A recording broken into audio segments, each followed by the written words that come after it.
Good morning. Now I will explain commercial use of microorganism. Okay, microorganisms are used for the large scale production of alcohol, wine and vinegar. Microorganism का use बड़े पैमाने पे होते हैं, large scale में होता है. कहाँ पर? प्रोडक्शन ऑफ अल्कोहल, दारू बनाने के लिए, वाइन और विनेगर बनाने के लिए. East is use for commercial production of alcohol. उसमें ईस्ट का यूज होता है, ठीक है, अल्कोहल और वाइन के प्रोडक्शन में. For this purpose east is grown on. इसके लिए क्या करते हैं? ईस्ट को ग्रोन मीन्स उगाते हैं. किस पर? Natural sugar present in. Natural sugar present रहती है किसमें? वीट में, राइस में, फ्रेश फ्रूट जूसेस में. इसमें नेचुरल शुगर प्रेजेंट रहती है. उस पर ईस्ट को हम पैदा करते हैं, ठीक है. ये एक माइक्रो ऑर्गेनिज्म है, उसमें ग्रो करते हैं. ग्रो कर, ठीक है.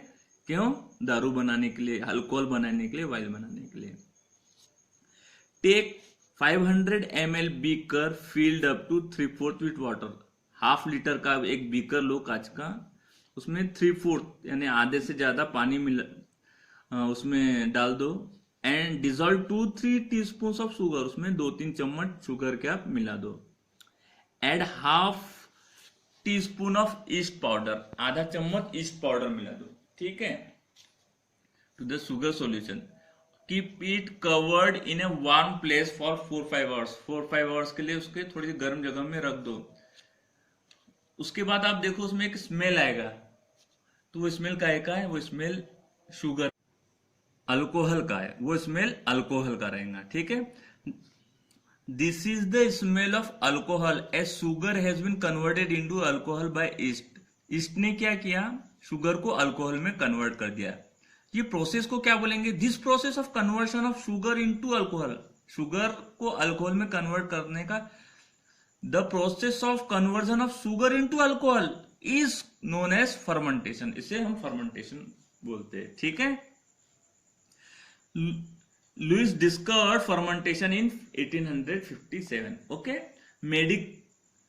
Medicinal use of microorganism यानी मेडिकल में माइक्रो ऑर्गेनिज्म का क्या यूज है हम देखेंगे. When you fall ill the doctor may give you some antibiotic tablets. जब हम बीमार पड़ते हैं तो डॉक्टर हमें क्या कर देता है? एंटीबायोटिक कैप्सूल देता है, ठीक है, या इंजेक्शन देता है, जैसे पेनिसिलिन का, ठीक है. The source of this medicine is micro organism. तो इसका सोर्स क्या है? ये यानी पेनिसिलिन, ये जो इंजेक्शन एंटीबायोटिक कहां से बनते हैं? माइक्रो ऑर्गेनिज्म से बनते हैं. दिस मेडिसिन किल्स और stop the growth of diseases causing micro organism. ये क्या करते हैं? ये मेडिसिन क्या करते हैं? स्टॉप कर देते हैं किसको? डिजीज, बीमारी को रोक देते हैं, ठीक है. Such medicine are called antibiotics. ये दवाइयां क्या कहलाती है? एंटीबायोटिक्स, ठीक है. This days a number of antibiotics are being produced from bacteria. आजकल बैक्टीरिया से बहुत सारी दवाइयां, बहुत सारी एंटीबायोटिक्स बनती है, ठीक है, फ्रॉम बैक्टीरिया एंड फंगी. जैसे streptomycin, tetracycline, erythromycin are some of the commonly known as antibiotics. ये कॉमनली नोन, ये चलन में है एंटीबायोटिक्स से. Which are made from fungi and bacteria. जो किससे बनती है? फंगी और बैक्टीरिया से बनती है. The antibiotics are manufactured by growing specific organism and are used to cure a variety of disease. ये क्या करता है? The antibiotics are manufactured. इसे मैन्युफैक्चर करते किसके द्वारा? By growing specific organism. Organism को ग्रो करते हैं यानी पालते हैं. एंड आर यूज्ड, क्यों यूज करते हैं? To cure a variety of disease, बीमारी को ठीक करने के लिए, ठीक है. माइक्रो ऑर्गेनिज्म, जैसे लोहा लोहे को काटता है वैसे माइक्रो ऑर्गेनिज्म ही माइक्रो ऑर्गेनिज्म को मारते हैं, ठीक है. उस माइक्रो ऑर्गेनिज्म से ही दवाई बनती है और जो बीमारी ठीक करती है. Antibiotics are even mixed with the feed of livestock and poultry to check microbial injection in animals. ये क्या एंटीबायोटिक हम क्या करते हैं? पशु जो रहते हैं, जानवर है हमारे पालतू जानवर, उनके खाने में भी हम मिलाते हैं ताकि वो बीमारी से बचे रहे. They are used to control many plant disease. They are used to, और ये माइक्रो ऑर्गेनिज्म कहाँ पे यूज होते हैं? टू कंट्रोल प्लांट डिसीज, यानी पौधों के, जो पेड़ के बीमारी को भी कंट्रोल करने में माइक्रो ऑर्गेनिज्म का बहुत बड़ा हाथ है। ठीक है, it is important to remember that antibiotics should be taken only on the advice of a qualified doctor. Antibiotics हमें ऐसे ही नहीं खा लेना चाहिए, अच्छी रहती है तो किसके, जब डॉक्टर ने हमें प्रिस्क्रिप्शन लिख के दिया तो ये हमें खाना चाहिए। Also you must complete the course prescribe by the doctor, और कोर्स पूरा कंप्लीट करना है, जैसे जितनी गोली डॉक्टर ने लिखा अपनी पूरी खाना चाहिए। If you take antibiotics when not needed or in wrong dose, अगर आपको जरूरत नहीं और आपने एंटीबायोटिक्स खा ली या ज्यादा खा ली तो क्या होगा? It may make the drug less efficient when you might need in future. लेकिन जब आप सही में बीमार पड़ोगे और आपने एंटीबायोटिक खाए तो वो दवाई, वो एंटीबायोटिक असर नहीं करेंगे, इसलिए जब जरूरत है तभी खाना है, और जितनी मात्रा में जरूरत है उतने ही खाना है। Also antibiotics taken unnecessary may kill the beneficial bacteria in the body, और आपने अननेसेसरी अगर खा लिया एंटीबायोटिक तो क्या करेगा? जो बेनिफिशियल, जो अच्छे बैक्टीरिया है वो भी मार देता है अपने बॉडी में। ठीक है, antibiotics however are not effective against cold and flu, वो इफेक्टिव नहीं है एंटीबायोटिक्स किसके लिए? Cold and flu, as these are caused by viruses. ये कोल्ड और फ्लू क्यों होते हैं? वायरसेस से होते हैं। तो वो clear. Now vaccine, what is vaccine? टीकाकरण जिसे हम बोलते हैं हिंदी में। ठीक है, why are children given vaccine? बच्चों को देखो हम वैक्सीन देते हैं, पोलियो के ड्रॉप देते हैं, वो वैक्सीन है। When diseases carrying microbes enters our body, the body produces antibodies to fight the invader. When a disease carrying, जब कोई भी बीमारी हमारे शरीर में आती है, ठीक है, और उसमें क्या रहा है, अगर वो उसमें माइक्रो ऑर्गेनिज्म है, the body produces antibodies to fight the invader.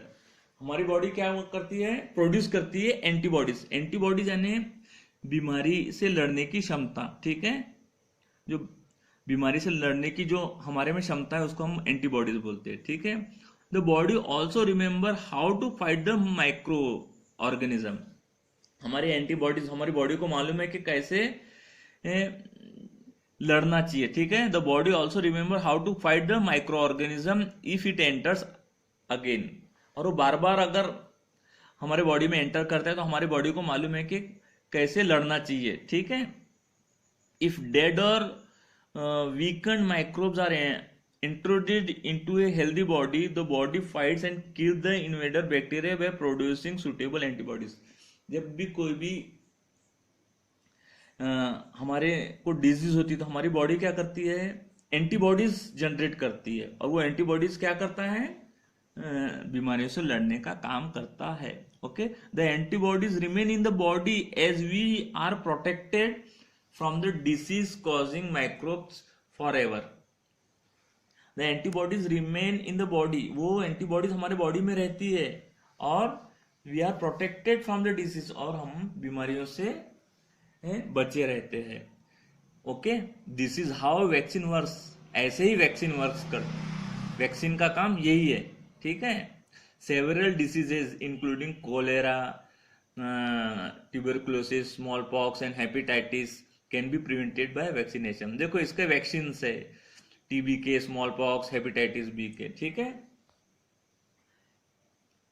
Edward Jenner, ये साइंटिस्ट है एडवर्ड, इन्होंने क्या किया? वैक्सीन, स्मॉल पॉक्स का वैक्सीन निकाला था। ठीक है, इन्वेंट किया था 1798 में। If your childhood, in your childhood you must have given injection to protect yourself against several diseases। जब आप छोटे थे तो आपको भी ऐसे इंजेक्शन और दवाइयां दी गई है। ठीक है, कैन यू प्रिपेयर, आपको एक लिस्ट बनाना है, और मतलब आप अपने पेरेंट्स से पूछो कि मुझे किस का वैक्सीन वगैरह दिया है। ठीक है, it is essential to protect all children against this diseases. बच्चों को इन सब बीमारियों से बचाना बहुत जरूरी है। Necessary vaccine are available in nearby hospital. हमारे आसपास के हॉस्पिटल में सब वैक्सीन अवेलेबल है, हम कभी भी जाके ले सकते हैं। You might have seen the advertisement on TV and newspaper regarding protection of children against polio under the pulse polio programme. देखो सरकार हमारी पल्स पोलियो प्रोग्राम चलाती है, ठीक है, जगह जगह चौक चौक पर पोलियो की 2 बूंदे देती है बच्चों को। वो क्या है, वो वैक्सीनेशन ही है, ठीक है। Polio drops given to children are actually a vaccine. जो पोलियो ड्रॉप है वो क्या है, वैक्सीन है, clear. Worldwide campaign against smallpox has finally led to its eradication from the most part of the world. एक worldwide campaign चलाया गया था स्मॉल पॉक्स के अगेंस्ट, ठीक है, जिससे कि अब स्मॉल पॉक्स लगभग खत्म हो चुका है पूरी दुनिया में, ठीक है। These days vaccine are made on a large scale from microorganism. आजकल vaccines are made on a large scale from microorganism to protect human and other animals from several diseases. Vaccine किससे बनता है, माइक्रो ऑर्गेनिज्म से। क्यों बनता है, to protect human and animals, humans और animals दोनों को बीमारियों से बचाने के लिए, ओके। इंक्रीजिंग सॉइल फर्टिलिटी ने, सॉइल जो रहता है, how to increase the fertility of a soil, we will see. Some bacteria are able to fix nitrogen from atmosphere to enrich soil with nitrogen and increase its fertility. This microbes are commonly called biological nitrogen fixers. कुछ bacteria क्या करते हैं, हवा में जो atmosphere में nitrogen रहता है उसको कन्वर्ट करते हैं सब्सटेंस के फॉर्म में, ठीक है। और जो प्लांट्स और जो वो सॉइल में मिक्स हो जाते हैं तो वो सॉइल क्या होती है, फर्टाइल हो जाती है, उपजाऊ हो जाती है, जिससे फसल अच्छी आती है। तो उन माइक्रो ऑर्गेनिज्म को हम क्या बोलते हैं, बायोलॉजिकल नाइट्रोजन फिक्सर। क्यों, क्योंकि वो एटमॉस्फेयर में जो नाइट्रोजन है गैस फॉर्म में वो कन्वर्ट करता है सब्सटेंस फॉर्म में, ठीक है। क्लीनिंग द एनवायरमेंट, यानी एनवायरमेंट कैसे क्लीन करते हैं माइक्रो ऑर्गेनिज्म, हम पढ़ेंगे। Boojho Paheli had observed the school gardener making manure along with their friends. They collected waste of plants, vegetables and fruits from nearby houses and gardens. They put them in a pit meant for waste disposal. After some time it decomposes and got converted to manure. Buzo and Paheli wanted to know how this had happened. ये बुजो और पहली क्या है, had observed the school gardener.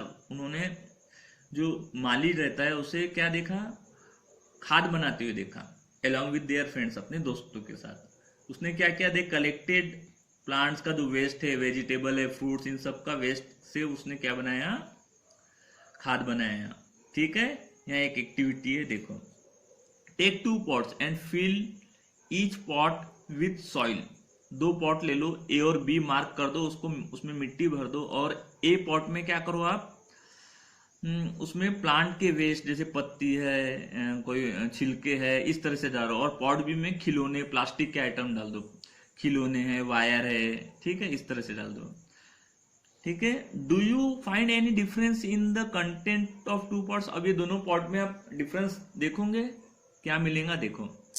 If so, pot ए में जो हमने plant waste रखे थे वो क्या हो जाएगा, डिकम्पोज हो जाएगा, okay. Plant waste has been converted into manure. Plant waste किस में कन्वर्ट हो जाएगा, मैन्योर यानी खाद में, ओके। क्यों, by the action of microbes, micro organism के कारण, okay. The nutrients released in the process can be used by plants again. इस प्रोसेस में जो सब्सटेंस रिलीज होगा, न्यूट्रिएंट्स जो रिलीज होगा, वो प्लांट्स उसको फिर से यूज कर सकते, ओके। और जो प्लांट पॉट बी में हमने जो प्लास्टिक वगैरह रखे थे उसका वो मैन्योर में कन्वर्ट नहीं होगा, ओके। सिंपल ये बताया है। You often see large amount of dead organic matter in the form of decaying plants and sometimes dead animals on the ground. हम लोग आसपास देखते, कोई जानवर मर जाता है, कोई पत्ते, तो ये सब कुछ दिनों में देखेंगे वो जानवर वहां से एकदम गायब हो जाता है। तो ऐसा कैसा होता है, तो छोटे छोटे माइक्रो ऑर्गेनिज्म, दिस इज क्यों होता है, microorganism decompose dead organic waste of plants and animals converting them to simple substance. जो माइक्रो ऑर्गेनिज्म है उसको सिंपल सब्सटेंस में कन्वर्ट कर देते हैं, और जो वो सिंपल सब्सटेंस फिर से हम प्लांट्स यूज करता है, यानी कोई भी जानवर मर जाता है, देखो छोटे छोटे कीड़े मकोड़े और बहुत ऐसे छोटे छोटे माइक्रो ऑर्गेनिज्म रहते हैं जो हमारे आंख से भी नहीं दिखते, वो पूरे डिकम्पोज कर देते हैं, यानी पूरी बॉडी को पहले सड़ती है, फिर बाद में पूरी गायब हो जाती है बॉडी, वो दूसरे सब्सटेंस में कन्वर्ट हो जाती है। और वो जो दूसरे सब्सटेंस में कन्वर्ट होती है, वो जो सब्सटेंस फिर से प्लांट यूज करते हैं, तो ये एक प्रकार का रिसाइकल है। ठीक है, वो जो सब्सटेंस माइक्रो ऑर्गेनिज्म क्या करता है, हार्मफुल सब्सटेंस को सिंपल सब्सटेंस में कन्वर्ट कर देता है। Okay, thanks lot.